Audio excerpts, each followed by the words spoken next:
Check out the all-new Swanson Proscribed Tape Measure, the best contracted tape you'll ever see. And let's not forget its brother, the Grip Line. That tape grips on everything. Swanson Savage Proscribed and Grip Line Tape Measures. Welcome to Paulstoolbox. 3 years ago I built this fence behind me, and I have some leftover fence boards or pieces of them. I don't like to discard things like that because you never know when you're going to need them, and right now I need them. Remember, with this we're dealing with reclaimed wood or even possibly new fence boards, but fence boards a lot of times will not be the same width as each other. They're supposed to be, but they're not. So you may have one that's substantially thinner than others. If you see that when you're picking them out, toss it on the side and get your fence boards that are all really close to the same size. They don't have to be exact. So what you'll do is either shim this when you put it up if you have a thin board that you have to use, or you can take and plane it down if you have a planer. On here, what we're going to do is cut this down to 15 inches to fit in my underneath my cabinet. That's the first ones. So I'll set my guide up back here, the fence, to where it's at 15 inches, and then I'm just going to rip these down, or cross cut them, not rip them. So make sure you have this side flush before you do it, because it's got to run across there evenly.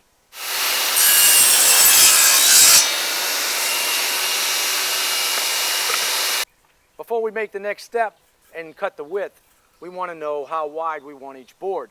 I don't want to put a full board here and then have a thin board at the end. So you want to measure this out. You measure out your whole area. Just say you have 100 inches, and what you're going to do is divide it into how many boards you want to put, and you'll get your width.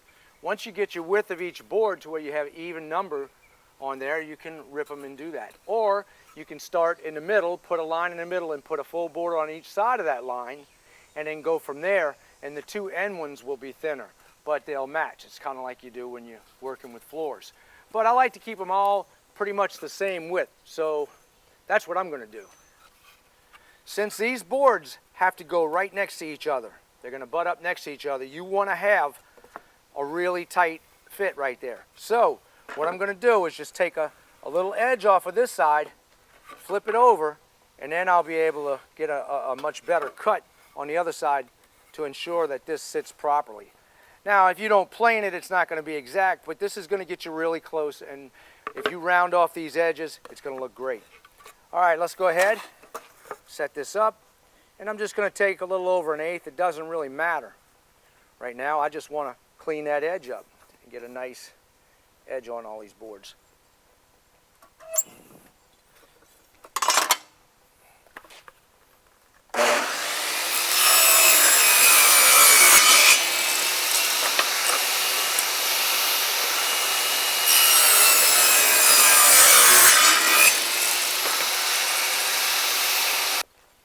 Always make sure you have your saw unplugged before you start tampering with the blade.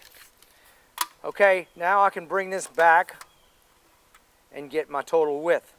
When you go to get your total width, what you're going to want to do is measure from the fence to the inside of that blade.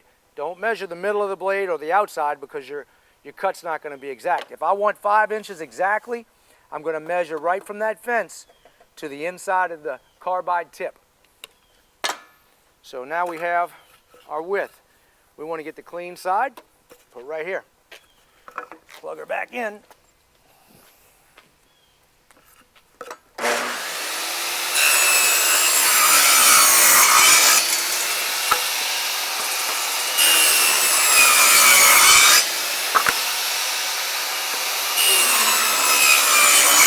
Now we're going to tilt our blade. I'll tilt it all the way to 45 degrees because I just want to take the tip off. Now, when you put this on here, look to see which side you want as your face. And your face board will go down because you're going to trim that piece right there. So we're going to bring it in just a tad, enough just to cover that edge.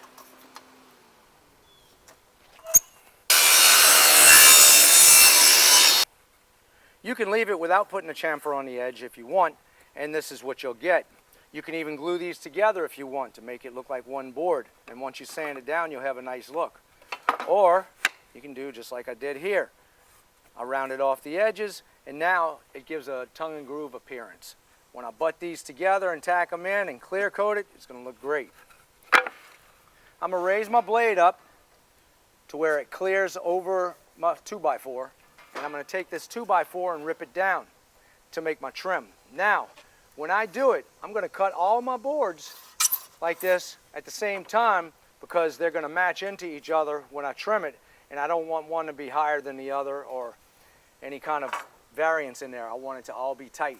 So we'll go ahead and rip the edge of this because all I need is 1.5 inches wide, and I could make it less if I want. I could rip it this way and just put a tiny trim, but I choose to do a little bit wider trim on this.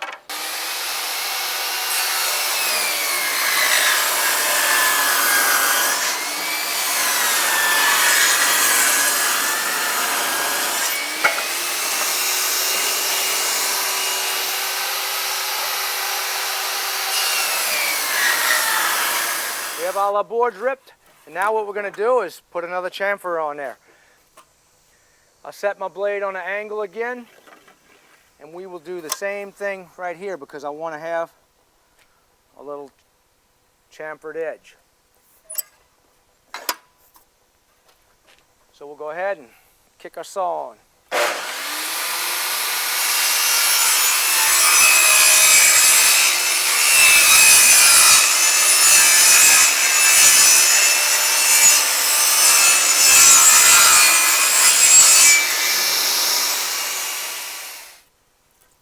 Now we'll sand them down, get it all ready.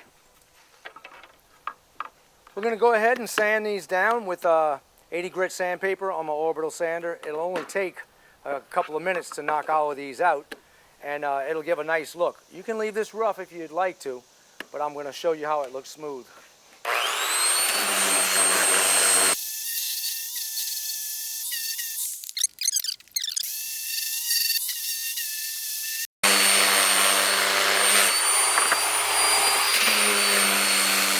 We're ready to go ahead and put clear coat on this.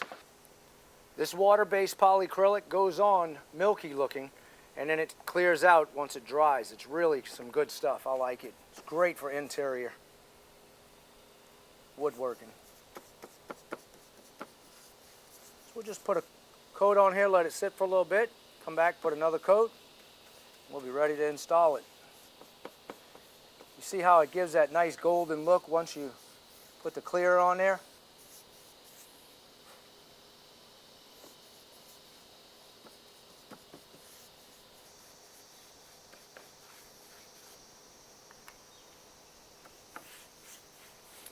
Cut one extra board just in case. I have 2 coats on here. Now we're ready to install them. I'm going to use 1.5 inch nails with my Ryobi gun. So I'm going to take these and set them right in place, pop them in. But it's just going to go right up here.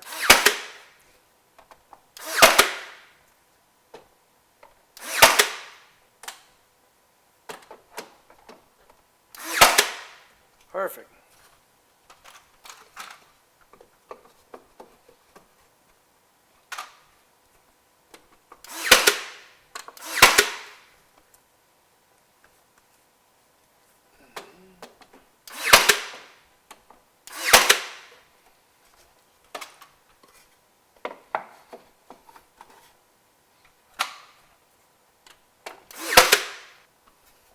I'm going to mount my light right up to this after because I do have enough room to keep it concealed.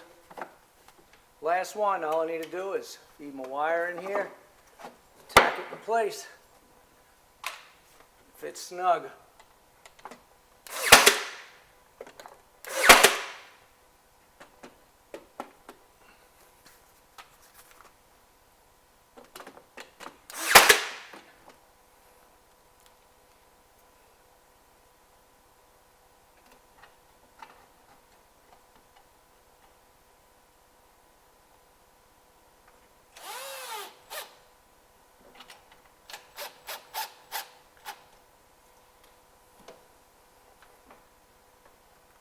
Okay, Let's do it, snap it in place. Underneath my cabinet, I ran it into the wall, but I'm going to put tile right here, and that's going to hide my back line. And then in the front, I have my valance covering it. So this gives a really good look, and it'll all be wrapped in. On this part, I ran the boards straight into the wall, and then I capped the face with crown molding. And here's the third way of doing it. Right here, I just put a trim board across the face. That was an extra board that I had, and it covers the end grain. In the back, I cut some trim and put in there just to cover the back seam, because it did go on an angle and the wall is not perfect. So I had some places right there where I would have had a crack, or I would have had to scribe it. No big deal. You see how easy this was? And this didn't cost me a thing. Didn't cost me a penny, because I had leftover wood from another job that I did outside, my fence job. Now, you could take an old fence and do the same thing. You can have that old distressed look, or you can sand it down a little bit, get past the oxidation, and put a clear coat on it. You could also use pallets. You can take a pallet apart, any kind of wood. This is a really neat look. It's easy to do, and it doesn't cost much. If you were to buy these fence boards, you're looking at $4 over here and maybe $8 over there. I will see you on the next project. Don't forget to subscribe. Check out Paul's Toolbox for all my archive videos, and if you found this useful, hit like.